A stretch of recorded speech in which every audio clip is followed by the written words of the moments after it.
What's up, everyone? John Rettinger of Techno Buffalo here. We are live in New York City at Radio City Music Hall, where Samsung just took the wraps of this guy. This is their latest flagship, the Samsung Galaxy S4. There's a lot to like on this phone. It's going to be available in either blue or white. Of course, we're taking a look at the white variety here. So let's start with the gorgeous screen. It is now a 5-inch 1080p screen at the resolution of 1920 by obviously 1080, giving it a pretty crazy 441 ppi. It's going to ship with Android 4.2.2, the latest version of Jelly Bean. Going to come in 32 or 64 gigabyte configuration. It's expandable, of course, with micro SD cards. The camera, we'll talk about this in an upcoming video. It's a 13 megapixel camera, and there's a lot of crazy cool features on this camera.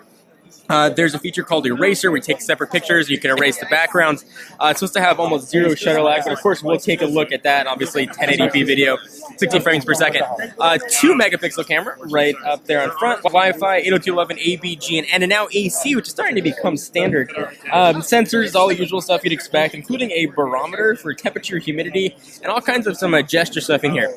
So let's take a quick look around the phone. Left-hand side, in typical Samsung fashion, there's your volume rocker. On the right-hand side, there's the power and lock button. The phone here is extremely thin. It's gone on a diet and gotten even bigger.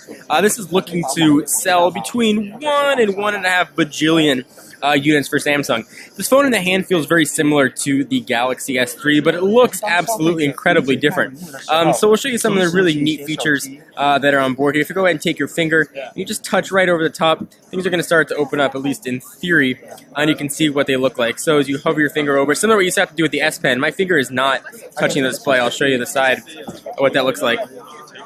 The finger, that was touching. Do the one more shot. The finger is not touching at all, and the context is opening up, and that works for pictures and video. It's a pretty cool feature here. There's a lot of other tweaks we'll cover in upcoming videos. The home button here is where Samsung usually puts it. There's a big one with 2 buttons that are flanking it. You've got a menu button and a back button right there. Be sure to check out technobuffalo.com for the latest and greatest coverage on the Samsung Galaxy S4. I am John Rettinger. Give this video a thumbs up, and I'll see you guys in the next video.